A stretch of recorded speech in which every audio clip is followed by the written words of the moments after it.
at doing YouTube Live. But in the meantime, I have actually downloaded a program called Restream.io.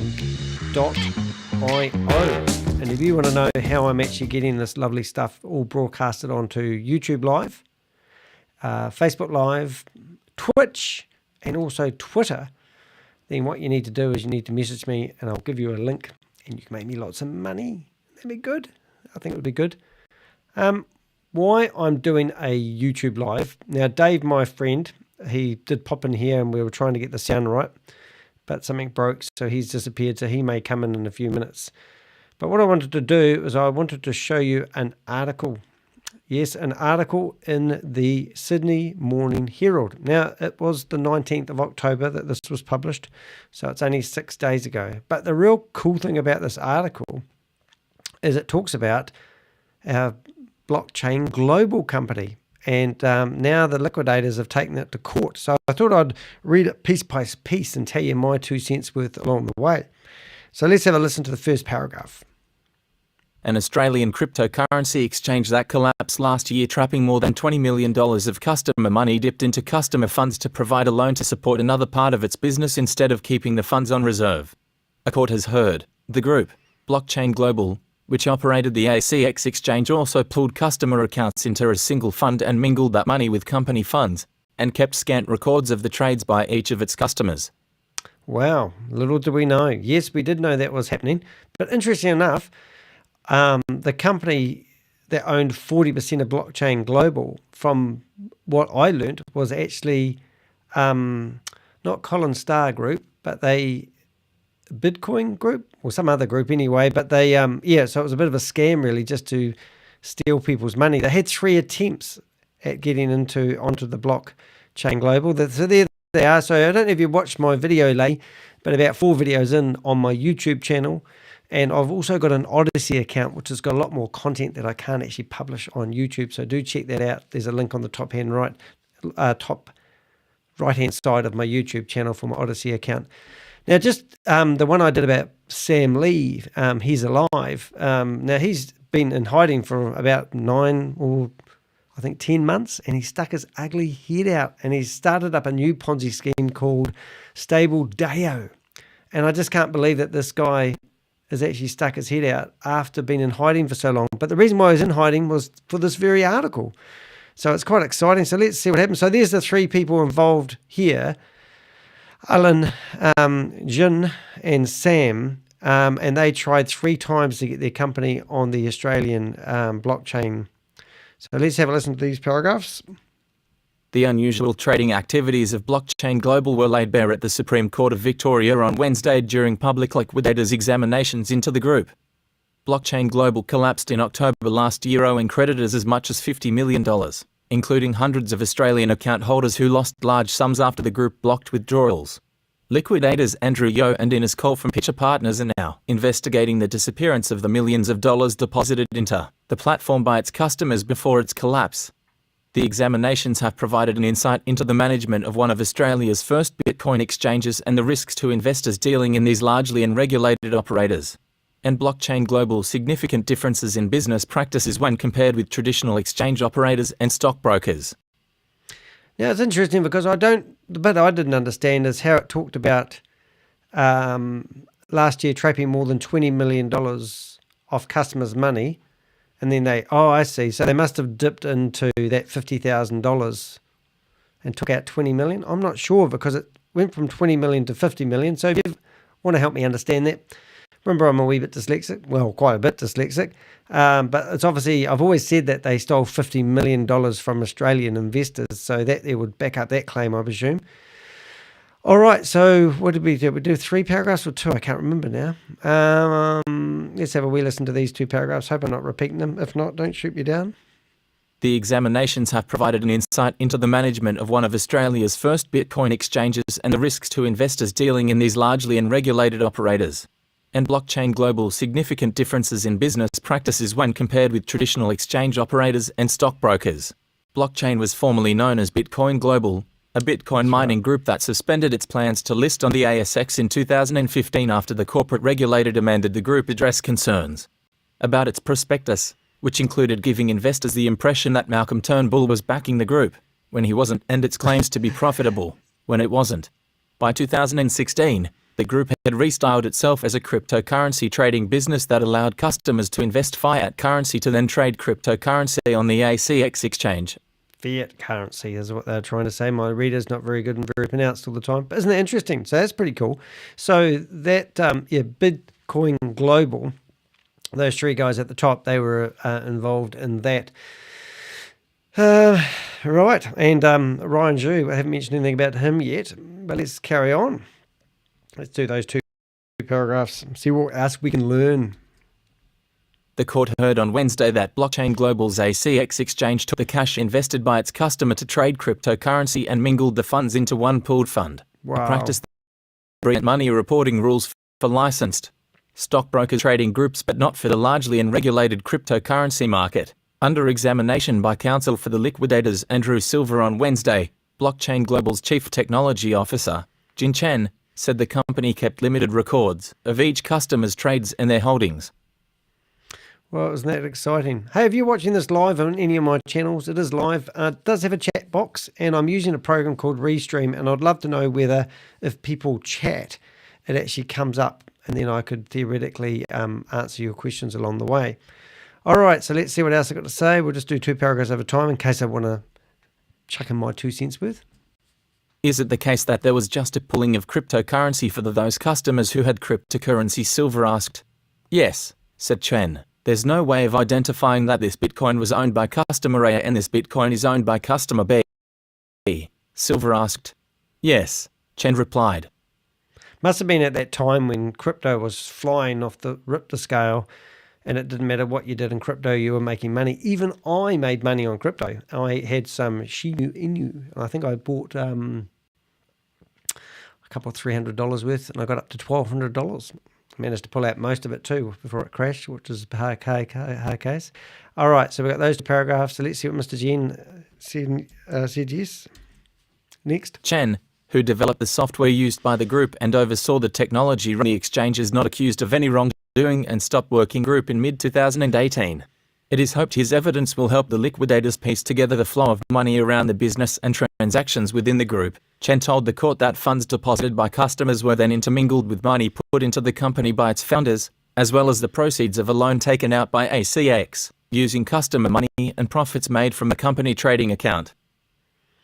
Right, now if you want to know the whole history of Hyperverse, I've got a good colleague who lives in Wellington. I'm in Christchurch, and he's actually done the whole 9 yards review of going right back to 2013, and also talks about BlockChain Global. So if you search the internet for Project Frugal, you'll find Vinny's videos, and it'll be a good idea to have a listen to them if you want to know more about the history. But basically, BlockChain Global was used to build a company up by the name of Hyperfund, or Hypercapital, Hyperfund, Hyperverse, and now they rebranded themselves, rinse and repeat, called Hypernation, and it's just a big, massive Ponzi scheme, which is disgusting. And I had a phone call from an Australian today asking for my help getting his $1,000 US that he put in there.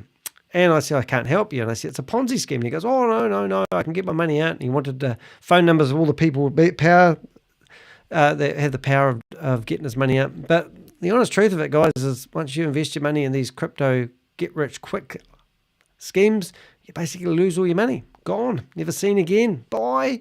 No more crypto in your life. All gone to somebody else who's a criminal. So these are active criminals at the moment. And if we did go to my YouTube account and went to my channel, you can see, if we go to, oh look, I'm live at the moment. If you go to this video here, and hopefully I'll play it back at the start and it doesn't blow the speakers out. He's alive! He's alive! Oh my goodness. Sam Lee is alive! This video was actually quite interesting because Sam Lee has started up a new Ponzi scheme. And what I do in this video is I flip through here and show you all the flaws in this new Ponzi scheme straight out of the gate. But he's got 5 billionaire investors, and they're claiming that Citibank is connected with them. And he's been in hiding, and all of a sudden he's back out again. So it's just absolutely amazing that he stuck his ugly head out again. But until then, it was always, in my opinion, Sam Lee was looking a bit questionable. And now all of a sudden he's come out pushing a Ponzi scheme down people's throat that's got so many flaws in it. Anyway, let's listen to what the Sydney Herald said. Chen also told the court that he was instructed by BlockChain's co-founder Allan Guo, who held the roles of Chief Operating Officer and Chief Investment Officer at the group at various times, to transfer Bitcoin from the pool of customer funds to other parts of the business. Allan instructed me to send 100 Bitcoin to an employee at the time of BGL, BlockChain Global Limited, and I understood it was for a collateral purpose, Chen told the court. Wow, how about that? So it's getting in the court. So the more public awareness that we get of things like this in the paper, the better. Silver then asked Chen, as far as you were aware, BGL was using customer Bitcoin and using it for the purposes of its own transactions. Is that what you're saying? Chen replied. I thought that was BGL's. You thought it was BGL's cryptocurrency? Silver asked. Chen replied. It's BGL's business, so BGL's call. The hearing continues on Thursday.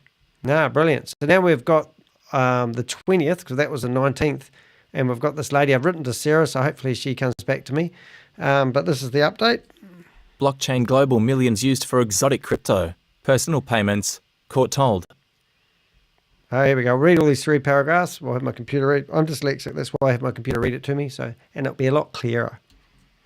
One of Australia's first cryptocurrency exchanges moved hundreds of millions of dollars of company funds, including customer deposits, out of customer accounts and invested the money into exotic cryptocurrencies sold on other exchanges and personal spending without the knowledge of customers. Public examinations into the affairs of the exchange operator BlockChain Global at the Supreme Court of Victoria heard on Thursday that the exchange's entities had taken customer money to invest in a cannabis coins issuer, buy shares in a group listed on a secondary stock exchange in Canada, make mortgage payments for a senior staffer and pay personal bank accounts. BlockChain Global had told its customers their money would be held in trust while they traded on BlockChain's popular ACX exchange. Did they say cannabis? Cannabis. There they are, Sam. What were you thinking, mate? He's a scammer now. Not many people like him. Oh my God, there's ads. Go away. I don't want to see ads. Let's read the next paragraph, see what else we can learn about these scammers. Then he's got to work on his highlighting techniques. BlockChain Global collapsed in October last year, owing creditors $50 million, including tens of millions of dollars to hundreds of Australian customers. Liquidators Andrew Yeo and Ines Cole from Pitcher Partners are now investigating the disappearance of the millions of dollars of customer money. The past 2 days of examination have exposed the unusual business practices of the group, including the mingling of company funds and the use of family members with no involvement in the business to set bank accounts for the group to avoid being debanked and to smooth out its application to Australia's money laundering regulator to become a registered dealer of cryptocurrency. Wow. The group kept limited formal accounting records, meaning the scale of the business was not known until Thursday's hearing. But under examination by counsel for liquidators Andrew Silver, former company chief investment officer Allan Guo confirmed the transfers out of the company of customer funds was significant. Wow, this is just pure robbery, isn't it? Probing Guo, Silver asked, if I told you hundreds of millions of dollars had been withdrawn in this way from gateway accounts and then invested into other exchanges, what would you say to that? Would it have been hundreds of millions of dollars? Guo responded, total, yes. Wow, that's amazing. All right, let's see what else I've got to say. Well, I'm learning stuff as we go, doing this together. Guo told the court BlockChain Global didn't keep any formal accounting records of the withdrawals, instead relying on standard bank statements to keep track of the huge flow of funds it was overseeing. That is the lack of experience, Guo told the court. The court heard that BlockChain Global, despite being a successful exchange with thousands of customers, kept being debanked by various banks. A process where a bank stops dealing with a customer because it was working in the cryptocurrency industry. Yeah, so this crypto stuff's really cool, eh? You going to get involved in it? I hope not. I'd just like to say hello to one of my first chit-chatters, and that is Thomas. How you doing, Thomas? Nice to see you here. Thanks for posting the message. I'm wondering how that works. It got delivered on Twitch. It got delivered on Facebook and also YouTube. I don't know if it's actually working on Twitter, but they tell me it's streaming on Twitter as well, so that's pretty clever, isn't it? To overcome its debunking problem, The court heard BlockChain Global used companies set up in the names of Guo's mother and then mother-in-law to set up bank accounts from the group to make its banking process easier. You used your mother and your mother-in-law as directors so as to better hide the fact that these accounts were being used for cryptocurrency trading, asked Silva. Wow. Using your mummy. Okay, let's see what we can do here. I don't want to highlight that. I'll just do this one paragraph here. You used your mother and your mother-in-law as directors so as to better hide the fact that these accounts were being used for cryptocurrency trading, Silva. I think we had that paragraph already, didn't we? Sorry about that, kids. We'll just do these two paragraphs. Not hide, but provide the exchange, Guo said in his response. Guo also told the court BlockChain Global established another subsidiary in the name of Guo's then wife to obtain an Austrac registration. I don't even understand what they're talking about, but if you're in the guru land, please put your comments below the video. Guo explained the new entity was created with his wife at the helm to smooth out the process with Austrac, and once it won its license, the entity was transferred into his name. Right. Okay. Paragraph is it? The structure is too complicated. Too many people, too many shareholders, etc. It was just easier to use this entity, a new entity, to carry on the process of applying for an Austrac registration, Guo said. Wow. There you go, kids. Heard it here first. I'll turn that share off, go back to just me, and how do I take that off there? I'll hide that now. Thomas, nice to see you here. If you do want to have a look at something though, let's go back to that screen there. You'll see I've got quite a few videos actually on my YouTube channel about busting these Ponzi schemes, which is fantastic, and some really exciting stuff. Hopefully soon I'm going to actually be featured in the New York Times, which is really exciting. They've been interviewing me over the last it's probably about 10-11 weeks now, so it's been pretty cool. So please do subscribe to my YouTube channel. I really appreciate it. If you are looking at my YouTube channel, I had to move quite a few videos over to a service called Odyssey. And if you go into Odyssey, you can find the link on the top right hand side of my YouTube channel, or you can search Odyssey. Now, funny enough, Odyssey is actually a blockchain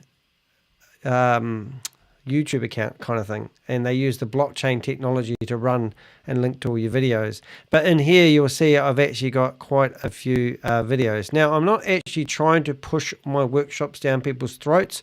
What actually happened is I used to do workshops for a living. I got distracted by my YouTube channel, so I decided to put all my workshops that I've spent the last 18 months doing into my YouTube channel and also into my Odyssey account, and that's why there's a whole lot of videos in there look like I'm teaching people how to do things. So if you want to learn how to build a website, and if you want to learn set up your Gmail, if you want to learn how to pick a good domain name or anything like that, there's a whole lot of free workshops in there that used to cost hundreds of dollars. And the only problem is they have now come up in the timeline as my recent videos. When they weren't, they were all private, and now I've made them public. So if you scoop past those, that's my point, you'll see that there's a whole lot of videos in here that I've done over the last 7 months. It's some really good content, but you won't find them on YouTube because I talk over the videos, and the content I'm talking over is recordings that scammers have been doing, and these scammers are getting intelligent. So I've had to remove them all out of YouTube so they can't take down my YouTube channel. I've had all sorts of really interesting things happen over the years, so it's been pretty cool.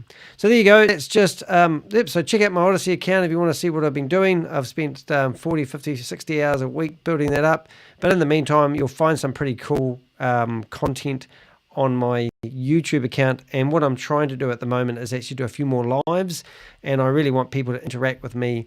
And I've just got this new program called Restream. I have used in the past, and hopefully I'm not lagging my voice, and it's pretty cool. So there you go. So that's what I've been doing. Hey, thanks for tuning in. I'm now going to end the stream. Appreciate your comments, and also hit the thumbs up. Also check out some of my other videos and hit the thumbs up while you're there. Put comments. That really helps the algorithms, as they say, go on. So let's turn this off. Go back to me. Let me play some music. Or maybe you want the famous bit of music that I'm known for. And when a lot of these Ponzi schemes are happening, people aren't using their senses, and one of the senses they're not using is their common senses. And often there's a elephant in the room that no one asks those questions. So if you are looking at an investment opportunity and they tell you that you can possibly get maybe 3 or 4 times your return on your money within a short period of time, like 600 days or 1,000 days, it's too good to be true. So don't fall for these scams. It's not going to happen, kids. Okay, it's just an elaborate way of promising you that you're going to get return on investment, so you part with your crypto. And as soon as you part with your crypto, they'll come up with every scheme under the sun to keep your crypto. And some people do get their money out, and some people do get 3 or 4 times their return on the investment. But it's the people at the start of these schemes, and you've got to be in quick, and you've got to be playing with fire. It's not worth the risk. I've had a few videos that I've done recently where one guy lost 320,000 Rand, was 55 years of age, lives in South Africa, and that was his retirement fund all gone. He's lost a whole lot. So, and then I've got another guy that was in America. He put $25,000 because in these live Zoom meetings that enticing people to join, they tell people that we're living in a volatile world and things like people's pension funds are no longer safe. I've been in Zoom meetings before where people have been saying that people's pension funds, it's actually a Ponzi scheme and using scare tactics, and then they give people an opportunity to take their money out of their pension funds and invest in a crypto opportunity. And these 2 guys have lost their money, and both of them basically had the same demographics. Both of them had retired from work and then basically lost their money. So it's shocking. Anyway, remember, you heard it here first. Be careful, kids. That's 22 minutes of wisdom. And I'm Danny De Heck. And I've got a button here that says end stream. So I'm going to check it to see what this is like. If this doesn't turn out any good, I'm going to delete it. And you would never even know I had a go at doing some live streaming. All right. Have a good night, evening, or morning. I'm Danny De Heck. And that's me. You click the button and there's another button. Are you sure you want to end the live stream? Am I sure? I am.